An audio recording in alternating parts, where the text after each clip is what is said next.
அல்லேலூயா. அருமையாய் நம்முடைய மத்தியிலே ஸ்தோத்திரம் டாக்டர் அலோசியஸ் அவங்க குழுவினர் ஸ்தோத்திரம் இந்த நாளிலே சிறப்பான பாடல்களை பாடி கர்த்தரை ஆராதித்தார்கள். ஆமென். கர்த்தருக்கு எல்லா துதி கனமகிமை உண்டாகட்டும். ஸ்தோத்திரம் நம்முடைய ஐக்கியத்திற்கு 7 ஸ்தோத்திரம் அட்வொகேட் வக்கீல் இருக்கிறாங்க. ஆலோசனை லீகல் அட்வைசர் 7 பேர் இருக்காங்க. இவர் தான் முதன்மை தலைவர் நம்ம வக்கீல் டீமுக்கு. அருமையாக அவர்கள் தமிழ்நாடு முழுவதும் கர்த்தருடைய பணியை, பாடலை, ஆராதனை, செய்தியை கொடுத்து கொண்டிருக்கிறார்கள். நல்ல அந்த அற்புத குழுவினருக்காக எல்லாரும் கரங்களை தட்டி கர்த்தரை மகிமைப்படுத்தும். ஆண்டவருக்கு மகிமை உண்டாவதாக. கர்த்தருக்கு ஸ்தோத்திரம். நம் சரியான நேரத்திற்குள்ளாக வந்திருக்கிறோம். கர்த்தருடைய நாமம் மாத்திரம் மகிமைப்படட்டும். ஸ்தோத்திரம். ஒவ்வொரு மாதமும் நாம் இப்படி கூடி ஜெபித்துக் கொண்டு வருகிறோம். சபையாய் ஆரம்பிக்கப்பட்ட இந்த ஊழியமானது கர்த்தருக்கு ஸ்தோத்திரம் 38 ஆண்டுகள் கர்த்தரோடு ஓடிக்கொண்டிருக்கிறேன். ஆமென். அல்லேலூயா.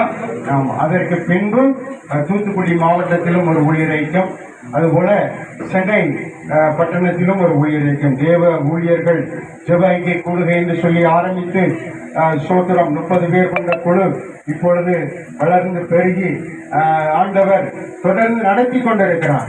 கிட்டத்தட்ட ஸ்தோத்திரம் ஜெபத்தினால நம்ம ஐக்கியத்துடைய பிரதான நோக்கம் என்னவென்று சொன்னால் ஜெபம். ஸ்தோத்திரம்.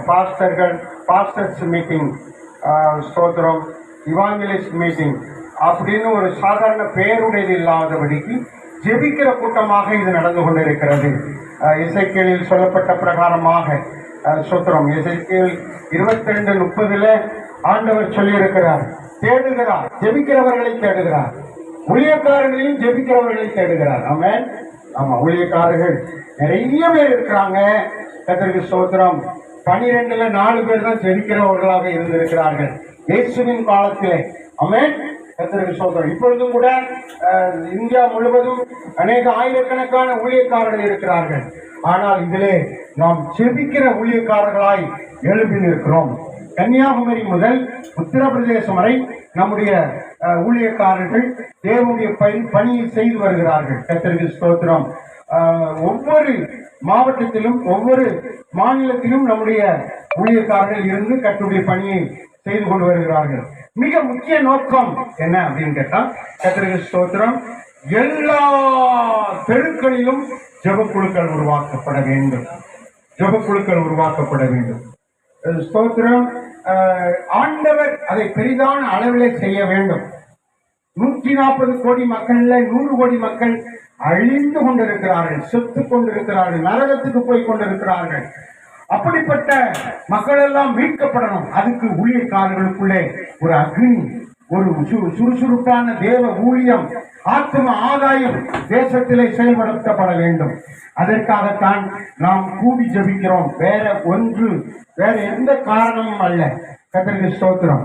100 கோடி மக்கள் தேவனை அறியாமல் நரகத்தை நோக்கி போய்கொண்டிருக்கிறார்கள்.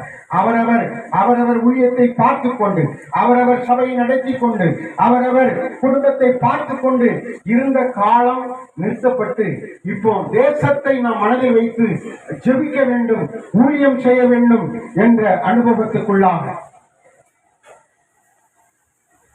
கர்த்தருக்கு ஸ்தோத்திரம். அல்லேலூயா. ஆண்டவருடைய நாமம் மகிமைப்படட்டும். ஆண்டவர் கிருபையாய் நம்மை நடத்துவாராக. அல்லேலூயா. தேவனுக்கு மகிமை. ஆண்டவர் தொடர்ந்து நமக்கு உதவி செய்வாராக. இன்றைய தினத்திலே ஸ்தோத்திரம், நாம் கூடியிருக்கிறதின் நோக்கம், நாம் தேசத்துக்காக எழும்பி செயல்பட வேண்டும். நாம் ஒவ்வொருவரும் இதற்கு முன்பு இருந்த ஊழியத்தை விட ஸ்தோத்திரம் 100 மடங்கு நாம் மெருகேற்றப்பட்டவர்களாக, ஜெபத்திலே கூடிய அனுபவத்தை உடையவர்களாக தேசம் முழுவதும் வளம் வர வேண்டும். தேவன் எங்கெல்லாம் நம்மை கொண்டு செல்கிறார்களோ அங்கெல்லாம் தேவன் நம்முடைய ஊழியத்திலே, நம்முடைய ஜெபத்திலே மக்களை சந்திக்க வேண்டும், ரட்சிக்க வேண்டும் என்ற அனுபவத்துக்குள்ளாக நாம் தொடர்ந்து செயல்பட வேண்டும் என்று சொல்லி நாங்கள் ஜெபித்து வருகிறோம். அல்லேலூயா. சொல்லுவோம். இந்த senate of world bible bishop கவுன்சிலுடைய ஸ்தோத்திரம். கிழக்கு சென்னை பேராயத்தின் பாஸ்டர் சார்லஸ் அவர்கள் வந்திருக்கிறாங்க. அவர் முன்னாடி வருவாங்க. அவருக்காக அதுபோல பிறந்த நாள் ஸ்தோத்திரம் திருமண நாளை காண்கிற கர்த்தருடைய ஊழியக்காரர்களுக்காக ஒரு ஜெபத்தை ஏறெடுக்கும்படியாக இந்த நேரத்தில் நாம் ஒருமனப்படுகிறோம். அவர்களுக்காக ஜெபிக்கும் பொழுது அவர்கள் மீண்டுமாய் குடும்பமாய் கர்த்தருடைய ஊழியத்தை சிறப்பாய் செய்வார்கள். அல்லேலூயா. ஆமா, அது மாத்திரமல்ல, விசேஷமாக இந்த மாசத்துல அநேக ஊழியக்காரர்கள் திருமண நாள் பிறந்த நாள் இருக்கிறது. அவர்களுக்காக விசேஷமாக நாம் ஜெபிக்க வேண்டும். சரல செய்ய முன்னாடி வாங்க. கிழக்கு சென்னை பேராயத்தினுடைய ஸ்தோத்திரம் கருமையான பாஸ்டர் அவர்கள் முன்னாடி வருவாங்க. அவருக்கு இன்றைக்கு பிறந்த நாள். எங்கள் வீட்டு அம்மாவுக்கும் இன்றைக்கு பிறந்த நாள். அதுபோல ஜாய் டிவி ஸ்தோத்திரம் நம்முடைய சேர்மன், ஜாய் டிவியினுடைய சேர்மன் அவர்களுக்கு 1ஆம் தேதி கல்யாண நாள். அதுபோல கர்த்தருக்கு ஸ்தோத்திரம் கிப்டா ஜெபமணி நம்முடைய காஞ்சிபுரம் மாவட்டத்தினுடைய ஸ்தோத்திரம் நம்முடைய ஐக்கியத்தினுடைய செயற்குழு நிர்வாக தலைவர் ஜெபமணி அவர்களுக்கு கல்யாண நாள். ஸ்தோத்திரம். அதுபோல பெஞ்சமின் பாஸ்டருடைய துணைவியாருக்கு பிறந்த நாள். அது மாத்திரமல்ல, பிஷப் கிதியோன் அவர்களுக்கு பிறந்த நாள். அதுபோல இம்மானுவேல் பாஸ்டர் அவர்களுக்கு பிறந்த நாள். சிவகுமார் சீலா அவர்களுக்கு கல்யாண நாள் இந்த மாசத்துல. பாஸ்டர் ஆண்டனி குமார் அவர்களுக்கு கர்த்தருக்கு ஸ்தோத்திரம் கல்யாண நாள். காளை பாஸ்டர் அவர்களுக்கு கல்யாண நாள். ஜேம்ஸ் மார்டின் அவர்களுக்கு கல்யாண நாள். தூத்துக்குடி மாவட்ட பேராயத்தினுடைய மனோகர் அவர்களுக்கு கல்யாண நாள். அதுபோல ஸ்தோத்திரம் அநேக வசந்தி அம்மாவுக்கு பிறந்த நாள். இப்படியாக கிட்டத்தட்ட 15 பேருக்கு பிறந்த நாள். இவருக்கு நம்ம ஜெபிக்கும் போது எல்லாருக்கும் அந்த ஆசீர்வாதம் கடந்து போக வேண்டும். முன்னாடி வாங்க. அதற்கு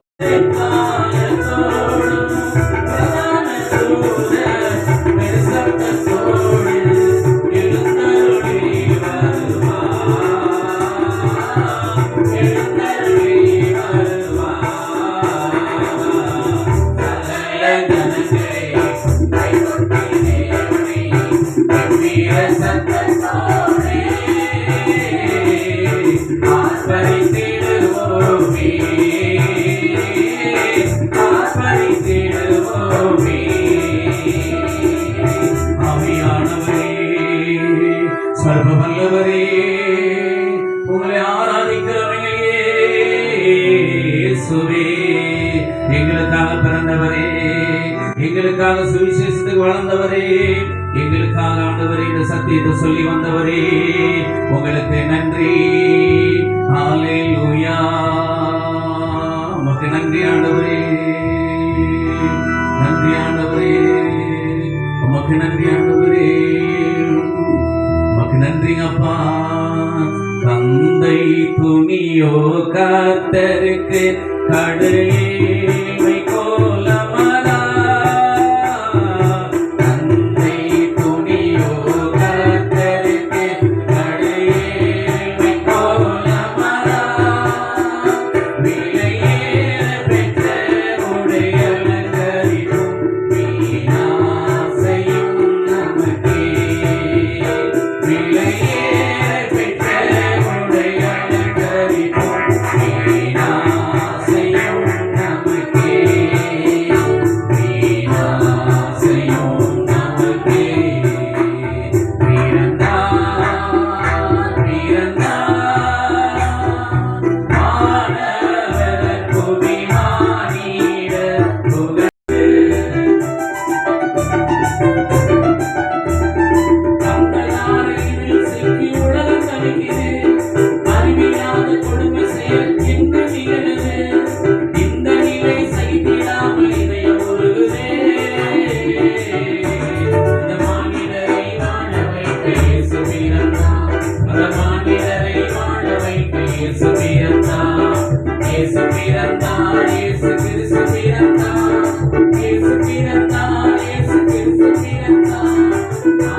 Yes,